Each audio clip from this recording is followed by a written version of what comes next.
প্রথম কথা হচ্ছে এই প্রশ্নটা শুনেই আমার হাসি পাচ্ছে। তৃণমূল কীরকম? তুমি আমাকে ছেড়ে দাও না, এটা তুমি 10 বছরের বাচ্চাকে জিজ্ঞেস করো তৃণমূল মানে কি, ওরা বলবে চোর। তুমি টিএমসি জিজ্ঞেস করো, ওরা বলবে চোর।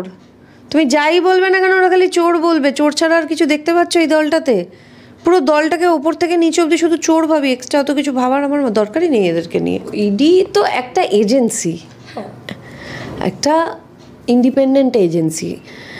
তো সেক্ষেত্রে পশ্চিমবঙ্গের এখন যা পরিস্থিতি, বা অভিষেক বন্দ্যোপাধ্যায়ের যা এখন রাজনীতিতে সে যে জায়গাটা রেখেছে, সেইটার জন্য তাকে কোনো ছাড় দেওয়া হচ্ছে নাকি অন্য ক্ষেত্রে?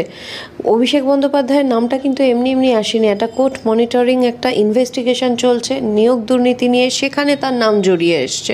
সুতরাং অভিযোগটা কিন্তু খুব ছোট না। আর ওনার যে ঔদ্ধত্যটা এখন দেখা যাচ্ছে, উনি ইডি অফিস থেকে বাইরে বেরিয়ে যে ধরনের কথাবার্তা বলছেন, যে ঔদ্ধত্য দেখা যাচ্ছে বলছে, তারপর সমাজ মাধ্যমে নানানভাবে দেখা যায় উনি কখনো টুইট করছেন, কখনো এইসব বলছেন। সেই জায়গা থেকে দাঁড়িয়ে একটাই কথা বাংলায় মনে হচ্ছে, যে বাংলায় একটা প্রবাদ আছে না, পিপিলিকার পাখা গজায় মরিবার তরে, আমার মনে হচ্ছে এই দিকটাই যাচ্ছে। তাহলে একটা মানুষ সে জানে ওপর থেকে নিচ অবধি সে কতটা, তার দলের নেতারা বা তার আশেপাশের লোকজন কোথাও সেও একটা কতটা করাপশনের মধ্যে এই পুরো দলটা জড়িত। তারপরেও সেই জায়গা থেকে দাঁড়িয়ে এরকম মানে এইভাবে বুক চওড়া করে ঘোরা, একটা মানুষ ঘুরছে এভাবে, কোথাও তো কেউ না কেউ তো মদত দিচ্ছে, না হলে এটা সম্ভব নাকি? মানুষের সেবা করতে এসে এরা যেভাবে মানুষকে বিধ্বস্ত করে লুটে নিয়ে গেল। আমি বারবার বলি, আবার বলছি, পশ্চিমবঙ্গের মাটিতে যতদিন রাজনীতি বলে বিষয়টা থাকবে ততদিন মানুষ এদেরকে ক্ষমা করবে না। মানুষ কোথাও গিয়ে একটা অল্টারনেটিভ খুঁজছে। আমরা মানি কি না মানি, কংগ্রেস বাম এদের তরফ থেকে মানুষ মুখ ফিরিয়ে নিয়েছে। এখন মানুষ অল্টারনেটিভ হিসাবে যতটুকু ভোট বিজেপিকে দিচ্ছিল, এই ইডি সিবিআই এরা যে ধরনের খেলায় নেমেছে, এই খেলা যদি ঠিক মানে বন্ধ করে একটা ভালো করে ইনভেস্টিগেশন না হয়, মানুষের কিন্তু এই সেন্ট্রাল যে এজেন্সিগুলো তাদের প্রতি যে ক্ষোভটা আছে, মানুষের সম্পূর্ণ কিন্তু গিয়ে বিজেপির ওপর গিয়ে পড়বে। বিজেপি এখন এই মুহূর্তে পশ্চিমবঙ্গে যে ভোটটা নিয়ে বসে রয়েছে, তাদের নিজস্ব যে ভোটটা আছে সেটা নেমে 3%, 4%, 2% হতে কিন্তু সময় লাগবে না। কথা রাজনৈতিক আদর্শ, তাহলে সবথেকে বড় থেকে শুরু করি।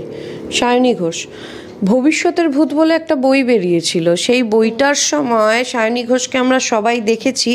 যে আর কারোর কথা কিন্তু আমি বলছি না, সায়নী ঘোষেরটাই বলছি, যেহেতু তুমি প্রশ্ন করলে। একাডেমি অফ ফাইন আর্টসে কিন্তু মঞ্চে দাঁড়িয়ে মাইক হাতে কিন্তু সায়নী বলেছিল যে যেদিকেই যাব, যেখানেই তাকাবো শুধু ওনার ব্যানার। ফিল্ম ফেস্টিভ্যালে আপনারা তো ব্যানার, কিন্তু ফিল্ম ফেস্টিভ্যালে কোন ফিল্মটা দেখানো হবে, কোনটা দেখানো হবে না, আচ্ছা এটা আপনার syllabus non, this is not your syllabus, এরকম করে অনেক কিছু কথা বলেছিলেন। তারপরেই হঠাৎ দেখা গেল কোথায় একটা হাওয়াই চটির পাশে বসে রয়েছে। এটা গেল 1 নম্বর। রাজন্যা হালদার, রাজন্যা প্রথম দিন যেদিন 21শে জুলাই ভাষণ দিল, ওর ভাষণ শুনে সবাই যেরকম ভেবেছিল এই মেয়েটার মধ্যে কিছু পোটেনশিয়াল আছে, মানে এই মেয়েটার অনেক কিছু করতে পারবে, সেরকম তাদের মধ্যে আমিও একজন। আমিও কিন্তু ভেবেছিলাম যে 21শের মঞ্চেও যেভাবে কথা বলেছে, হয়তো এই সায়নীদের থেকে অনেক ভালো বক্তা ও ভালো বলেছে। তারপরে একটা দুর্ঘটনা ঘটে গেল যাদবপুরে। সেই যাদবপুরে গিয়ে কোথা থেকে উদয় হলো রাজন্যা হালদার। উদয় হওয়ার পরে প্রেসের সামনে যা করার তো করলোই, নির্লজ্জের মতো। তারপরে হঠাৎ দেখি বলতে শুরু করলো যে হ্যাঁ, তৃণমূলকে চোর বলা হয়। তৃণমূল চোর হতে পারে, খুনি তো না। নাও, কাদেরকে এরা দলে, মানে ভবিষ্যৎ কাদের নিয়ে এরা ভাবছে তুমি ভাবো।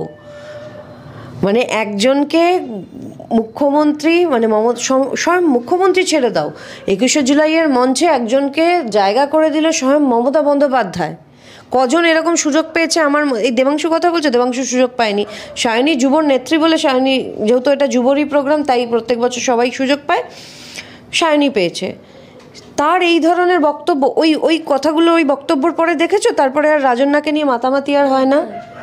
রাজন্যার কাছে কিন্তু আর কেউ জানতে চায় না তোমার কি মতামত। কি করে জানবে? যার মতামত এইটা হতে পারে কোনো একটা বিষয়ে, তৃণমূলকে বিরোধীরা চোর বলে, তৃণমূল চোর হতে পারে, খুনি না। আরে আর ওপরে রইল ওর রাজনৈতিক মতাদর্শ।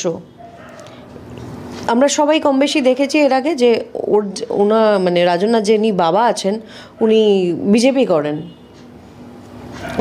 করেন, আর কোথাও গিয়ে রাজনাও একটা সময় বিজেপি জয়েন করেছিল, তারপরে বিজেপি ছেড়ে এসে করে। মানে এদের তাহলে মানুষ হিসেবে বা কোনো দলের প্রতি ক্রেডিবিলিটি তো জিরো, আবার মতাদর্শ কি? হ্যাঁ, থার্ড যেটা পড়ে রইল দেবাংশু, এটা একটা interesting character without any doubt. দেখো, দেবাংশুর কথা আমি একটাই বলবো, দেবাংশুর সাথে আমার অনেক মতপার্থক্য থাকতে পারে। দেবাংশুর দলের সাথে নীতিগত দিক থেকে, আদর্শগত দিক থেকে আমার অনেক, মানে কি বলবো, এখানেও মতভেদ থাকতেই পারে। কিন্তু দেবাংশু এখনও অবধি কিন্তু ডে ওয়ানে যে জায়গায় ওর স্ট্যান্ডটা ছিল শুরুতে, দেবাংশুর কিন্তু এখনও সেটাই রয়েছে। তার মানে আমি বলছি না ও যে রোজ সন্ধেবেলা টিভির পর্দায় বসে চিৎকার করে করে চোরেদের ডিফেন্ড করে, এটা কোনো ভালো কাজ বলে, একদম ভালো কাজ করে না। সেই সময়টা যদি ও ঠিকঠাক করে একটু পড়াশোনা করতো, তারপর যখন ওর সিঙ্গেল ইন্টারভিউগুলো হয় ও ভুলভাল তথ্য দিত না। কিন্তু করে তো যাচ্ছে ছেলেটা, এত কিছু মানুষ ওকে বলে, এত কিছু হয়, তারপরেও আমি জানি না কতদিন দেবাংশু এভাবে সহ্য করবে। বেচারা একটা পদ ছিল, সেই পদটাকে ওকে কেড়ে নিয়ে গিয়ে এখন সোশ্যাল মিডিয়া ইনচার্জ করে দেওয়া হলো। তারপর থেকে দেখলাম ও সোশ্যাল মিডিয়াতে আরও বেশি অ্যাক্টিভ হয়ে গেছে। আর আমার দেবাংশুর কাছে একটা প্রশ্ন আছে ব্যক্তিগতভাবে, সেটা বলছি, নীতি আদর্শ নিয়ে চলা খুব ভালো। আমি জানি না তোমার দলের কোন নীতি কোন আদর্শ আছে, চুরি ছাড়া তো আর কোনো নীতি আদর্শ এই মুহূর্তে দেখতে পাচ্ছি না, দুর্নীতি ছাড়া। সবার জায়গা হয় চেয়ারে বসার জন্য, এই বেচারা দেবাংশুর কেন হয় না? ওকে সব সময় মানে নেতাদের পায়ের কাছে কেন বসতে হয়? এটা আমার একটা বিশাল বড় প্রশ্ন, যে এই দলটা দেবাংশুকে একটু জায়গা দিতে পারছে না। এতটুকু জায়গা তো ডিজার্ভ করে বেচারা, যেভাবে চিৎকার করে দলের চোরেদের হয়ে। যে অ্যাটলিস্ট ওকে একটা এবার পরের বার থেকে মঞ্চে ওর জন্য একটা চেয়ার রাখবেন। ছেলেটিকে তো সবসময় আমি সবার পায়ের কাছেই দেখে যাচ্ছি বসে থেকে, খারাপ লাগে ওর জন্য। না, দেবাংশুর দলেরই কোনো আদর্শ নেই, আবার দেবাংশুকে এইসব আমি মানে ওর নিজের কোনো, যে দলটা করবে তার একটা আদর্শ, একটা নীতি থাকতে হবে। যার নিজের কোনো আদর্শ নীতি নেই যে দলের, তার আবার নেতা নেত্রী বা যুবর নেতা নেত্রীদের নেতৃত্ব, তাদের আবার আদর্শ, সেটা কখনো সম্ভব? এটা যদি আমার ব্যক্তিগত কোনো মামলার ক্ষেত্রেও তুমি আমাকে জিজ্ঞেস করতে, যেটা হয়তো আমার কাছে ব্রিফ আছে, আমি ব্রিফ পড়েছি, আমি জানি কি আছে না আছে, ম্যাটেরিয়াল ফ্যাক্টস কী আছে, সব কিছু যদি আমি বলতে পারি, তো সেক্ষেত্রেও আমি তোমাকে একটা কথা বলবো, লয়ের বিষয়টা না খুব আনপ্রেডিক্টেবল হয়। তুমি ডে 1-কে বলো, ডে 10-এ বলো, আনটিল না আনলেস তুমি একটা অর্ডার বা জাজমেন্ট পাচ্ছ, তুমি কখনোই বলতে পারবে না যে এইটার অর্ডারটা এটা হতে পারে, এই জাজমেন্টটা এটা পাস হতে পারে। তবে একটা জিনিস বলবো, আশা রাখছি, কারণ কেন্দ্র যদি 46% দিতে পারে, তাহলে আমাদের রাজ্য সরকার 6% কেন দেবে? 1%, 2%, 5%, আমি 10%ও ধরে নিলাম এদিক ওদিক হতে পারে, 40% তা বলে 40% কম কেন পাবে এনারা? সুতরাং সেই জায়গা থেকে একটা আশা, মানে ওনাদের একজন সহনাগরিক হিসাবে রাখছি। এবার আইনের মারপ্যাচ অনেক কিছু আছেন, এই মামলাটি করছেন শ্রদ্ধেয় বিকাশ স্যার। আশা করব বিকাশ স্যার যে বাকি মামলাগুলো করেন সেই রকমভাবে এদেরও কিছু একটা ব্যবস্থা নিশ্চয়ই আশা করব করা যাবে।